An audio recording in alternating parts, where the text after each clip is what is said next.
یا ایھا آمنوا اتقوا اللہ، اے ایمان والو اللہ سے ڈرو، کونوا مع الصادقین اور سچوں کے ساتھ ہو جاؤ۔ اس آیت کریمہ میں اللہ پاک نے ایمان والوں کو دو چیزوں کا حکم دیا ہے، اور ہم یقیناً ایمان والے بیٹھے ہیں۔ اللہ پاک نے ہمیں حکم دیا، اے ایمان والو اتقوا اللہ، اللہ سے ڈرو۔ اللہ سے ڈرنا کیا ہے؟ امام رازی نے تفسیر کبیر میں اس کی 11 تفسیریں لکھی ہیں کہ اللہ سے ڈرنا کیا ہے، تقویٰ کسے کہتے ہیں۔ ان میں سب سے آسان تفسیر یہ ہے کہ اللہ سے ڈرنے کا مطلب یہ ہے کہ رب نے جن کاموں کا کہا وہ کرو، اور جن کاموں سے اللہ نے روکا اس سے رک جاؤ۔ کیا ملے گا؟ اللہ تمہیں متقی بنا دے گا۔ نمبر 2، وَكُونُوا مَعَ الصَّادِقِينَ، اور سچوں کے ساتھ ہو جاؤ۔ سچوں سے مراد کون ہے؟ علماء کرام نے اس کی کئی تفسیریں لکھی ہیں۔ مفتی احمد یار خان نعیمی رحمۃ اللہ تعالی علیہ کہتے ہیں سچوں سے مراد 3 لوگ ہیں۔ نمبر 1 صحابہ، نمبر 2 اولیاء، نمبر 3 اہل سنت کے مستند علماء۔ تو اب آیت کریمہ کا مفہوم یہ بنا، اے ایمان والو اللہ سے ڈرو، تقوی اختیار کرو، اور اپنا تعلق سچوں کے ساتھ جوڑو۔ سچے کون؟ صحابہ۔ تو اپنا تعلق صحابہ سے جوڑو۔ سچے کون ہیں؟ اولیاء۔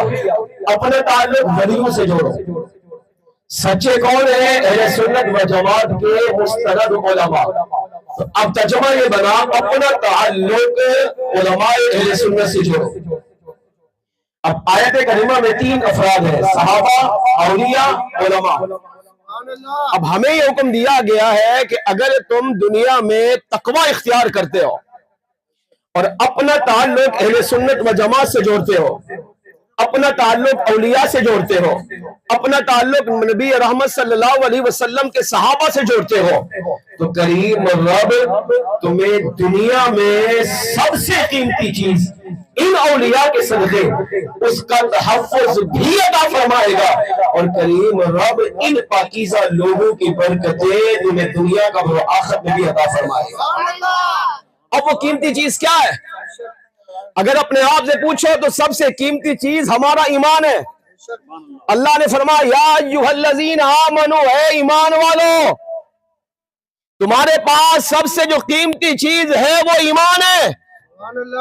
ایک حدیث پاک میں فرمایا انما الاعمال بالخواتیم، اعمال کا دار و مدار خاتمے پر ہے۔ کیا مطلب؟ اگر مرتے ہوئے مسلمان کو خاتمہ ایمان پر نصیب ہو جائے تو یہ مسلمان ہمیشہ ہمیشہ کے لیے جنت میں جائے گا، اور اگر ایمان برباد ہو جائے تو ہمیشہ ہمیشہ کے لیے دوزخ میں رہنا پڑے گا۔ اب شرط کیا بنی؟ مرتے ہوئے ایمان بچانا۔ ایمان بچے گا کیسے؟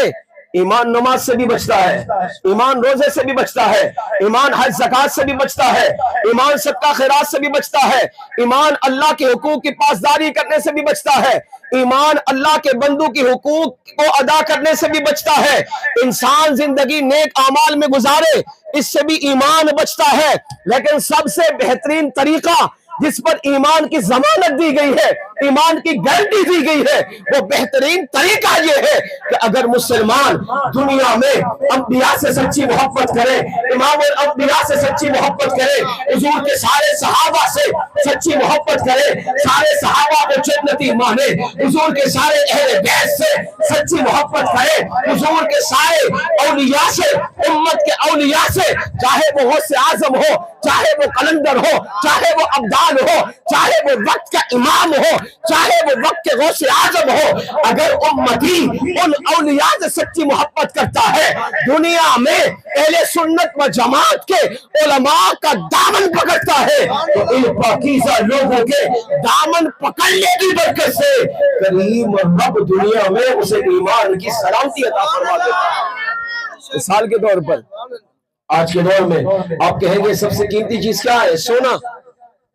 کیونکہ سونے کا ریٹ سب سے زیادہ 4 لاکھ سے بھی اوپر ہے۔ اب کسی کے پاس 10 تولہ سونا ہو تو وہ کیا کرے گا؟ کہ گھر میں کھلا چھوڑے گا؟ نہیں، اسے سنبھال کے رکھے گا، تجوری میں رکھے گا، 5 تالے لگائے گا، چابیاں چھپا کے رکھے گا، گھر والوں کو بھی نہیں بتائے گا سونا کہاں ہے۔ کیوں؟ کہ چوری نہ ہو جائے، وہ استعمال نہ کر لے۔ ڈکیتی نہ پڑ جائے، کہ گن پوائنٹ پر نہ لے جائے. کیوں؟ کیونکہ ہمارے نزدیک قیمتی چیز وہ سونا ہے. اب ہم اس کا تحفظ کرتے ہیں. آج کے دور میں قیمتی چیز کیا سمجھتے ہیں؟ موبائل. اب یہ یہاں پر ہو تو سنبھال کے رکھیں گے، سائڈ کی جیب میں ہو سنبھال کے رکھیں گے، سفر میں ہو، حضر میں ہو، گھر میں ہو، سنبھال کے رکھیں گے. کیوں؟ کیونکہ ہم نے اس کو قیمتی سمجھ لیا. المختصر، آپ دنیا میں کوئی سی بھی چیز قیمتی جس کو آپ کہتے ہیں اس پہ توجہ کر لیں، غور کر لیں، تو آپ اسے ساری زندگی سنبھال کے رکھیں گے. کیوں؟ کیونکہ آپ کو کھونے کا ڈر ہے.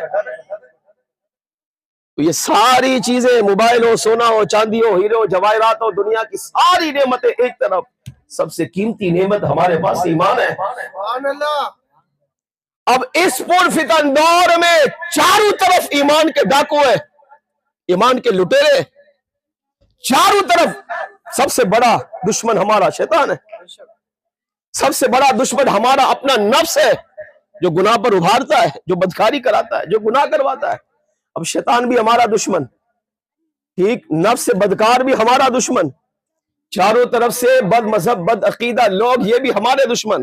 ان سب کا مقصد کیا ہے؟ مسلمان کا ایمان دنیا میں چھینو، اسے رشوت دے کر، لڑکی کی شادی سے لالچ دے کر، اسے مال دے کر، اسے گاڑی دے کر، اسے بنگلہ دے کر، کوئی نہ کوئی دنیاوی نعمت دو. مقصد کیا ہے؟ کہتے ہیں اس کا ایمان برباد کرو.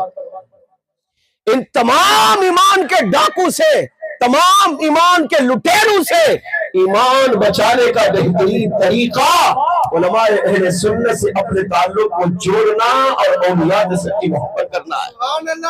یا ایھا الذین آمنوا، ایمان والو اللہ سے ڈرو، اپنا تعلق صحابہ سے، اہل بیت سے، اولیاء سے، علماء سے جوڑو. ہم نے عالم خیال میں رب سے پوچھا، مولا اگر ان پاکیزہ لوگوں سے اپنا تعلق جوڑتے ہیں ملے گا کیا؟ کریم رب فرماتا ہے ایمان والا کہا ہے، تمہارے پاس قیمتی چیز ایمان ہے، تمہارے چاروں طرف ایمان کے ڈاکو، ایمان کے لٹیرے تمہارا ایمان برباد کر رہے ہیں. اس ایمان کا تحفظ چاہتے ہو، دنیا میں اولیاء کا دامن پکڑو، ولایت کے شہنشاہ غوث اعظم جیلانی کا دامن پکڑو، ان سے محبت کرو، ان سے پیار کرو، ساری زندگی ان کی محبت و عقیدت میں گزار دو. کریم رب غوث اعظم کے صدقے تمہیں ایمان کا تحفظ فرما دے. ایمان کا تحفظ